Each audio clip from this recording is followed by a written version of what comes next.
वंदे मातरम। जय जगन्नाथ। ना police police भाई भाई निज लोक बोली किसी एक्शन नाई। आम पुलिस बाबू मानकर मनमानी बेईमानी गुंडागिरी दादागिरी आम तुम पाखरे सीमित नहीं। बड़ बड़ हस्ती होउचंती एमएल विधायक होउचंती। वर्तमान आम मुख्यमंत्री मोहन चरण माझी भी दिने यही पुलिस बाबू मानकर शिकार होइतिले। राजनीतिर आक्रोश रे शिकार होई अनेक किछि सामना करिया पई पड़िथिला।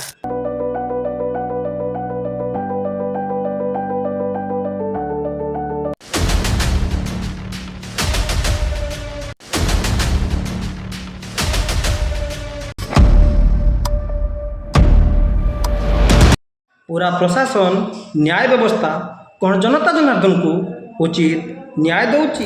ए पुलिस बाबू माने ए बड़ बड़िया माने ए नेता मंत्री संत्री माने ए ऑफिसर माने जनतांकर विश्वास भरोसा जितिबा बदल रे एमाने राजनेता मानकर विश्वास भरोसा जितुचंती सेमानकर गुलामगिरी करुचंती।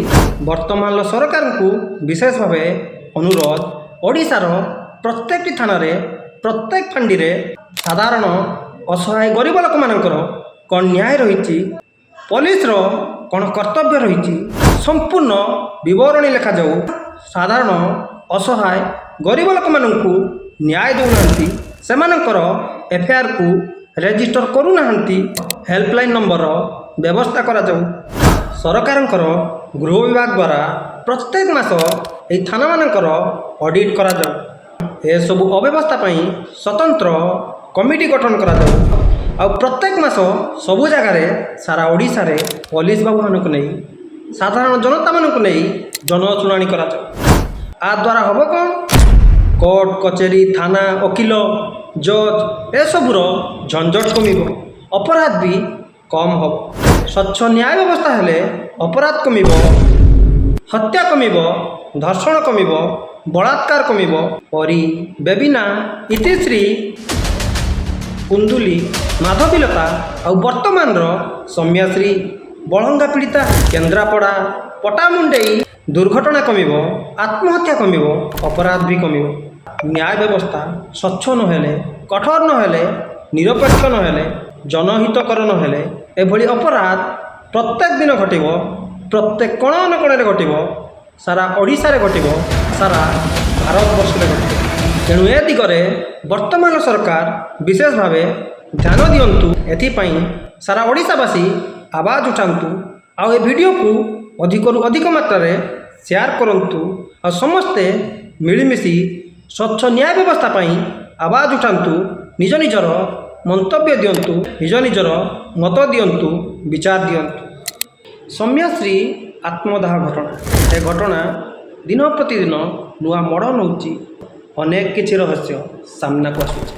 आम आगरू कहूँ एवं भी कहूँ प्रत्येक आपराधिक घटनार निरपेक्ष तदंत हो आ गोटी गोटी करी दोषी मानू कठोर दंड दि जाऊ।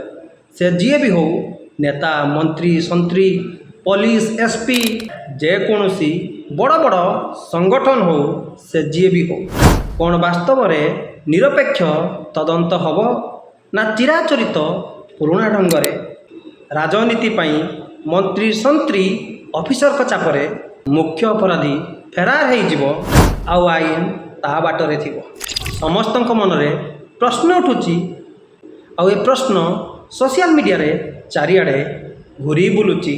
क्राइम ब्रांच पुलिस 2 जन एबीवीपी छात्रों को अरेस्ट करी सौम्याश्री आत्महत्या कला जो माने ता सहित दीर्घ 8 मास धरी मानसिक निर्यातना दौले सोशल मीडिया रे असभ्य अश्लील पोस्ट करुले सौम्याश्री विरुद्ध में दस्तखत अभियान चलाउले सोशल मीडिया रे ता चरित्र को हनन करुले सेमाने सबू कुआडे गले।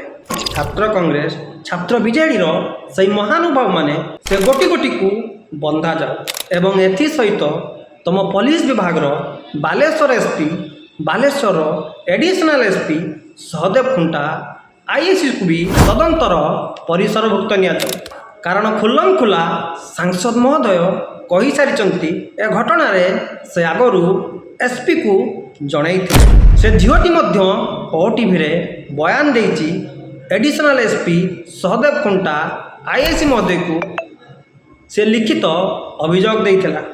आम पुलिस बाबू माने कौन करुथिले, कौन पाई एते विलंब हैला, शेष में झीटी बाध्य हो बेसहारा हो आत्मदाह कला। ना पुलिस भाई भाई निज लोक बोली किसी एक्शन ना, जहाँकि अनेक दिन आम संविधान रे आम आईन कानून रे बड़ बड़िया माने नेता ऑफिसर माने राजनेता माने चलई आसुचंती समान घटना एबे भी चलिबो, जहाँ 24 वर्ष धरी बीजेडी शासन समय चलता एबे भी समान घटना चलिबो। खाली सौम्याश्री घटना नुहे, प्रत्येक जगार प्रत्येक पुलिस स्टेशन रे अधिकांश जगार ये पुलिस बाबू मानकर मनमानी दबंगिरी गुंडागिरी ऑफिसर राजनेता मानक कथारे उठ बस हवा मनमानी करवा एइथिपाई दीर्घ 24 वर्ष धरी केते जे निरीह गरीब असहाय लोक मानकर अत्याचार होइछि, आत्महत्या होइछि, न्याय ठारू वंचित होइछि, तार सीमा नहीं। परिवर्तन केवल सरकार नुहे, प्रत्येकटी व्यवस्थार प्रत्येकटी ऑफिसर पुलिस प्रशासन आईएएस आईपीएस प्रत्येकटी क्षेत्र में निहाती हवा आवश्यक। तापर जाही ओडिशा रे परिवर्तन हो, निरपेक्ष उचित न्याय मिल। यही पुलिस बाबू मानकर मनमानी पाई प्रत्येक दिन अघटन घटे।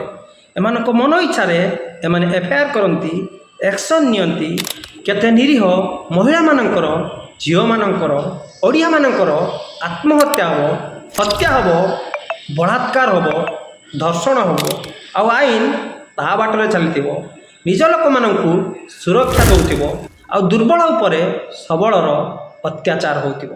बलंगा पीड़िता संदेह आरंभ संदेह शेष।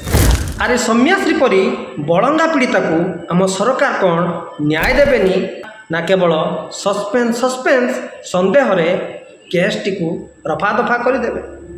पीड़ितार गोटे स्टेटमेंट, ता बापर गोटे स्टेटमेंट, प्रत्येकटी ओडिशावासी को निरपेक्ष उचित न्याय दि जाऊ।